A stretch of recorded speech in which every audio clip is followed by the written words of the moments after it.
शिक्षा समिति द्वारा संचालित ऑनलाइन कक्षाओं में मैं आपका स्वागत करता हूं। कक्षा 10 विषय गणित प्रश्नावली 3.5। मैंने आपको इससे पहले भी द्विघात समीकरण के बारे में बताया था कि इसको हम गुणनखंड विधि से हल कर सकते हैं, और दूसरी विधि बताई थी पूर्ण वर्ग बनाने की विधि। आज मैं आपको द्विघात समीकरण को हल करने की तीसरी विधि बताऊंगा, श्रीधर आचार्य द्विघाती सूत्र। प्रकरण है द्विघात समीकरण। तो द्विघात समीकरण हम कई दिन से पढ़ा रहे हैं कि द्विघात समीकरण को तीन विधियों से हल कर सकते हैं, गुणनखंड विधि द्वारा, पूर्ण वर्ग बनाने की विधि द्वारा और श्रीधर आचार्य द्विघाती सूत्र द्वारा।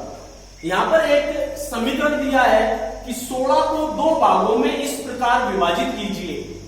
16 को दो भागों में इस प्रकार विभाजित कीजिए, यानी 16 के हमको दो भाग करने हैं। जैसे मान लो मेरे पास 16 रुपए हैं, अब मैं इस 16 रुपए के दो भाग करना चाहता हूं, तो एक भाग 10 है, एक भाग तो 10 हो गया, तो दूसरा भाग हो गया 16 माइनस 10। ये कह रहा है समीकरण कि 16 को दो भागों में इस प्रकार विभाजित कीजिए, यानी 16 के दो भाग बनाओ, 16 के दो टुकड़े करो।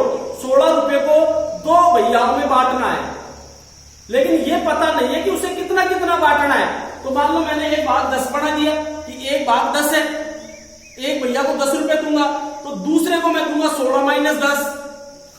तो इसी प्रकार से इसके अंदर हमको संख्या नहीं माननी है, इसमें हमें अज्ञात संख्या माननी है, यानी x मानना है। तो ये कह रहा है 16 को दो भागों में इस प्रकार विभाजित कीजिए। तो माना बड़ा भाग x या माना एक भाग x, माना एक भाग x, एक भाग x, तो दूसरा भाग हो गया, दूसरा भाग 16 माइनस एक्स, क्योंकि 16 को दो भागों में बांटना है। तो यहां पर जैसे मैंने बताया था एक भाग 10 है, तो दूसरा हो गया 16 माइनस 10। तो यहां पर अगर मैंने एक भाग x माना, ये एक भाग x माना, तो दूसरा भाग हो गया x। 16 को दो भागों में इस प्रकार विभाजित कीजिए, यानी 16 को दो भागों में बांटना है। तो माना एक भाग x, तो दूसरा भाग हो गया 16 माइनस x, इतना हो गया। इसके बाद कह रहा है कि बड़े भाग के वर्ग का दुगना। तो बड़े भाग, बड़ा भाग क्या है x, माना एक भाग यानी बड़ा भाग, माना बड़ा भाग है ये, माना बड़ा भाग, बड़ा भाग x है। तो बड़े भाग का वर्ग, बड़े भाग का वर्ग, बड़े भाग का वर्ग, तो बड़ा भाग x है, तो x का वर्ग हो गया x स्क्वायर। और इसके बाद कह रहा है कि बड़े भाग के वर्ग का दुगना, बड़े भाग के वर्ग का दुगना, तो इसका दुगना करने के लिए इसको 2 से गुणा करेंगे। बड़े भाग के वर्ग का दुगना, बड़े भाग के वर्ग का दुगना, वर्ग का दुगना। तो किसी का भी दुगना करना हो तो उसको 2 से गुणा करेंगे, इसको 2 से गुणा करेंगे, तो ये आ गया 2x स्क्वायर। जैसे मान लो यहां पर बड़ा भाग 10 है, तो कह रहा है बड़े भाग का वर्ग, तो 10 का वर्ग 100 हो गया, और फिर इसका दुगना 200। तो यहां पर बड़ा भाग x है, तो x का वर्ग हो गया x स्क्वायर, और फिर इसका दुगना 2x स्क्वायर। ये एक प्रश्न हो गया हमारा। इसके बाद दूसरी समस्या कह रहा है वो कि छोटे भाग के वर्ग से, तो छोटा भाग है 16 माइनस x, छोटे भाग के वर्ग से छोटे भाग का वर्ग, छोटे भाग का वर्ग, तो छोटा भाग है 16 माइनस एक्स, तो इसका वर्ग हो गया 16 माइनस एक्स का होल स्क्वायर। अब इसके बाद प्रश्नानुसार इसके बाद विभाजित कीजिए। तो 16 के दो भाग करा, बड़ा भाग x और छोटा भाग हो गया 16 माइनस एक्स। इसके बाद वो कह रहा है बड़े भाग के वर्ग का दुगना, तो बड़ा भाग x है, बड़ा भाग x, बड़े भाग का वर्ग यानी x का वर्ग x स्क्वायर, और इसका दुगना 2x स्क्वायर। बड़ा भाग x है, बड़े भाग का वर्ग अर्थात x का वर्ग x स्क्वायर, और x स्क्वायर का दुगना 2x स्क्वायर। इसके बाद वो कह रहा है कि बड़े भाग के वर्ग का दुगना क्या है, छोटे भाग के वर्ग से 164 अधिक है। तो छोटा भाग है 16 माइनस एक्स, तो छोटे भाग का वर्ग यानी 16 माइनस एक्स का होल स्क्वायर, बड़ा भाग एक्स है तो बड़े भाग का वर्ग तो एक्स स्क्वायर हो गया, और छोटा भाग है 16 माइनस एक्स तो इसका वर्ग हो गया 16 माइनस एक्स का होल स्क्वायर। तो प्रश्न ये कह रहा है कि बड़े भाग के वर्ग का दुगना, बड़े भाग के वर्ग का दुगना छोटे भाग के वर्ग से 164 अधिक है, यानी दोनों में 164 का अंतर है। प्रश्नानुसार बड़े भाग के वर्ग का दुगना, ये बड़े भाग के वर्ग का दुगना हो गया, बड़ा भाग एक्स है, एक्स का वर्ग एक्स स्क्वायर हो गया और इसका दुगना 2x स्क्वायर हो गया, ये बड़े भाग के वर्ग का दुगना हो गया।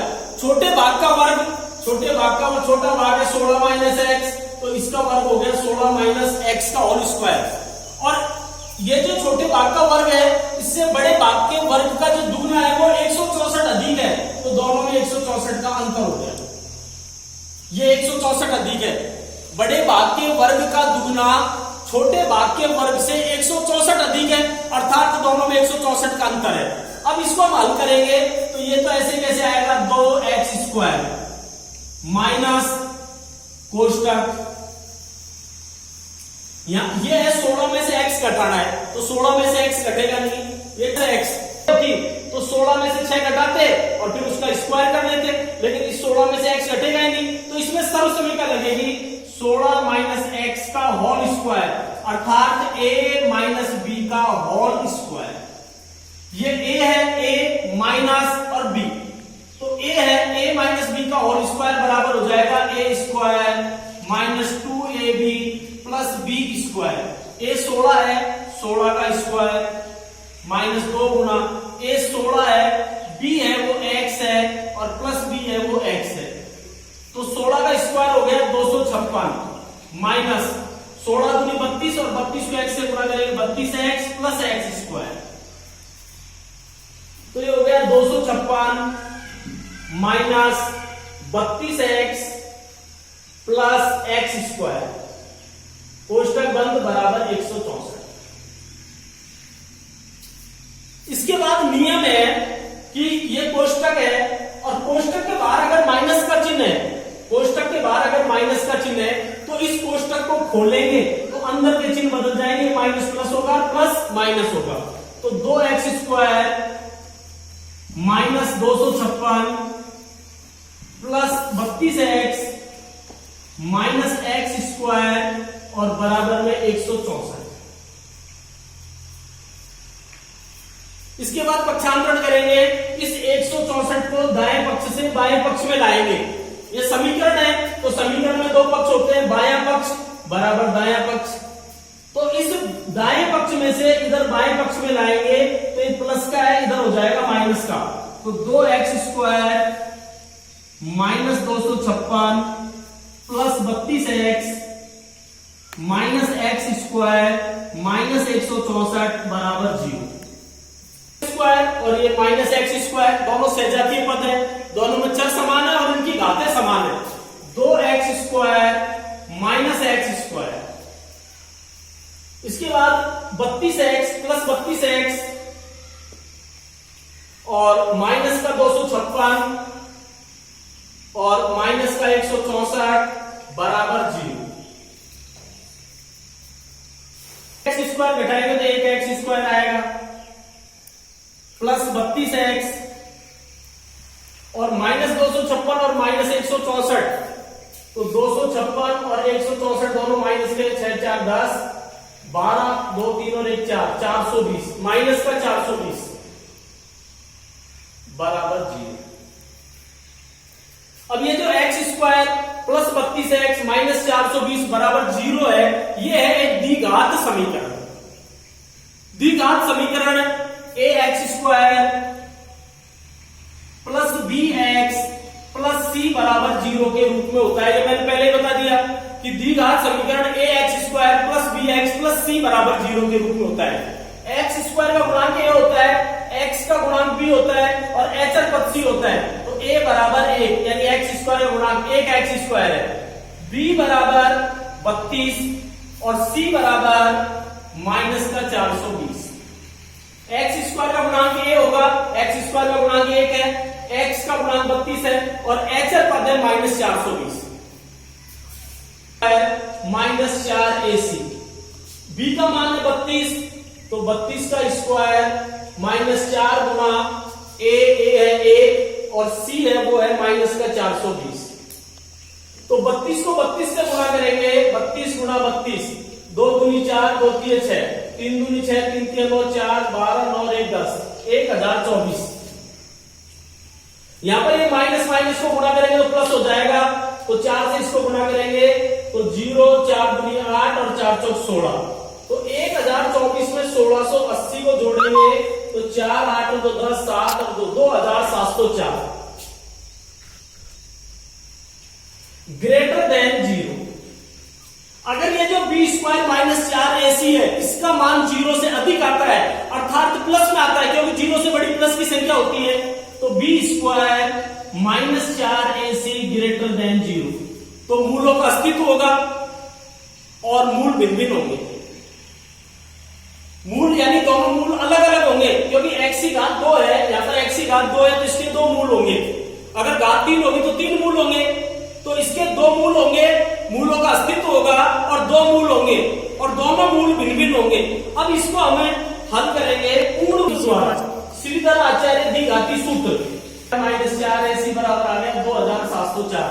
तो श्रीधर आचार्य द्विघाती सूत्र, श्रीधर आचार्य द्विघाती सूत्र, द्विघात सूत्र, यह द्विघात समीकरण है x square plus 32x minus 420 बराबर 0। इसको गुणनखंड विधि से हल करना पहले बता दिया, पूर्ण वर्ग बनाने की विधि से बता दिया, और अब तीसरी विधि है श्रीधर आचार्य द्विघाती सूत्र। तो श्रीधर आचार्य द्विघाती सूत्र है x बराबर -b plus minus b square -4ac under root -b plus minus under root b square -4ac बटे 2a।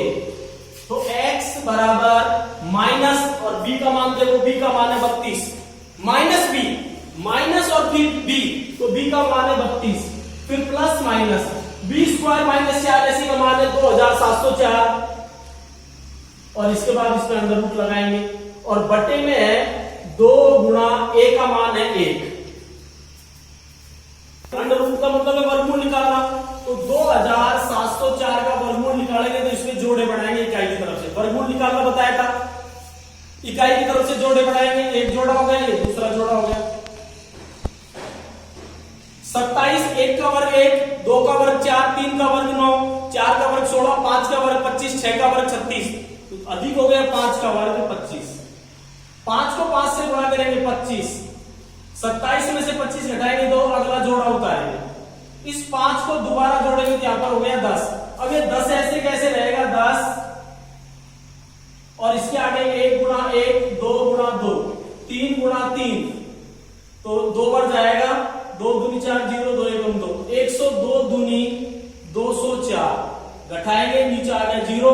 तो ये जो 2704 है इसका वर्गमूल आ गया 52, -32 प्लस माइनस 52, 2 अंडर रूट 2704 का मान हो गया 52 और बटे में 2 1 2। अब ये हो गया x बराबर -32 प्लस 52 बटे 2, और x बराबर -32 माइनस 52 बटे 2। प्लस माइनस का मतलब ये जो 52 है ये प्लस का भी है और माइनस का भी है, क्योंकि 52 का जो वर्ग होगा वो भी 2700 कितना था, 4, और -52 है इसका वर्ग भी 2704 होगा, क्योंकि 52 में से 32 घटाएंगे, 52 प्लस का है और 32 माइनस का है, तो ये आ गया 20 बटे 2, तो x बराबर 10।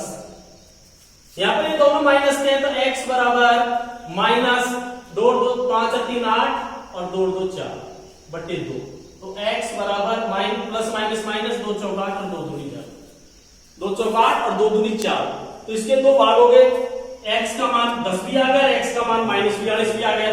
तो बड़ा भाग तो हमने 10 माना था, बड़ा भाग 10, बड़ा भाग 10, छोटा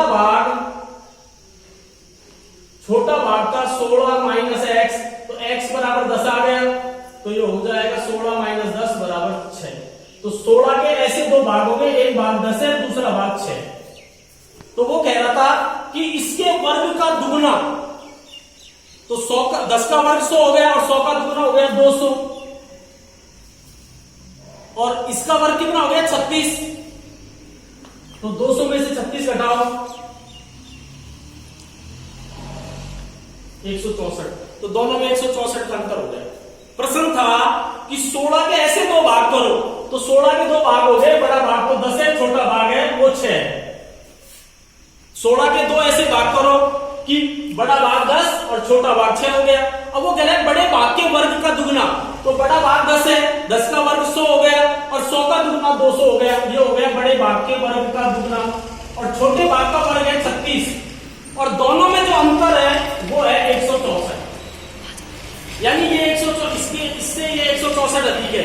छोटे भाग के वर्ग से बड़े भाग के वर्ग का जो दुगना है वो 164 अधिक है, तो दोनों में 164 का अंतर है।